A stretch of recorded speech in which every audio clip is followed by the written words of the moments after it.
In the small town of Way Creek, nestled between rolling hills and dense forests, stood an old Victorian house that had seen better days.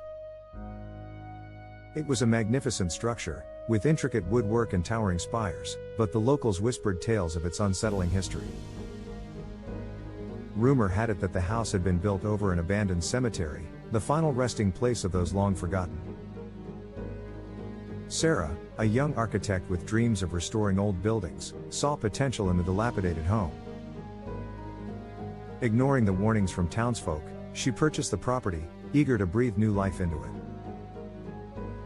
Just a little love and care, she told herself, and this place will shine again.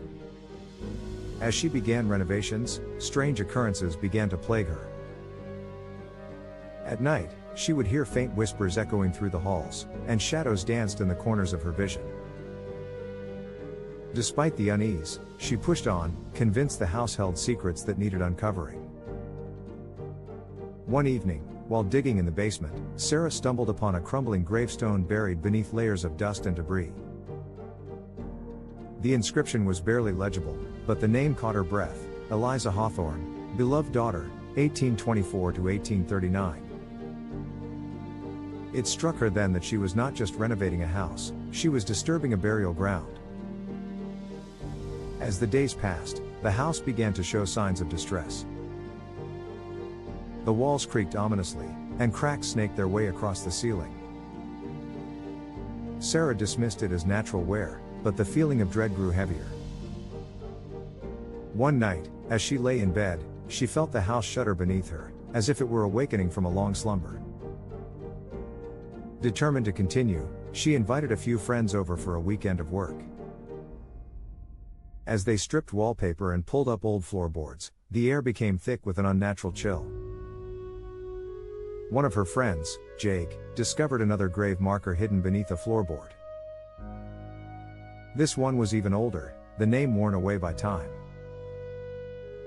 "Maybe we should stop," Jake suggested, a nervous edge in his voice.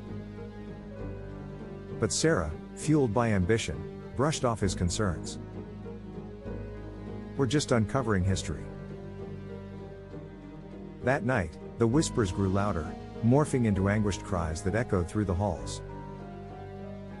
Sarah awoke to the sound of her friends screaming, and she rushed to find them. They stood frozen in the living room, staring at a shadowy figure that flickered in and out of view. The figure was a woman, draped in tattered clothing, her face twisted in despair.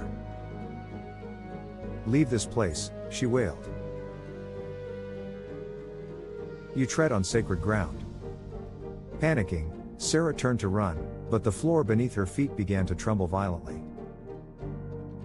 A deafening roar filled the air as the house shook, timber splintering and plaster raining down like snow. "Get out!"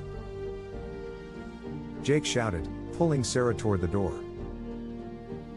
They stumbled through the chaos, the house groaning and cracking as if it were alive, angry at their intrusion. Just as they reached the threshold, the floor gave way beneath them.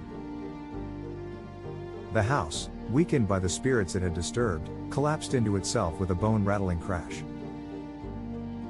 Bricks and wood splintered, enveloping Sarah and her friends in darkness. When the dust settled, the house was nothing but a pile of rubble, the spirits of the buried finally released from their restless prison. The townsfolk gathered at the edges of the site, their faces pale, as they had known this would happen. They whispered prayers for the lost souls and looked on in silence. Sarah's friends managed to escape with minor injuries, but she was never found. As the sun dipped below the horizon, casting an eerie glow over the ruins, the whispers returned, a haunting reminder that some history should remain undisturbed. In Way Creek, the tale of the collapsing house became a cautionary story. The land was left untouched, a somber reminder of the weight of the past and the restless spirits that lingered beneath.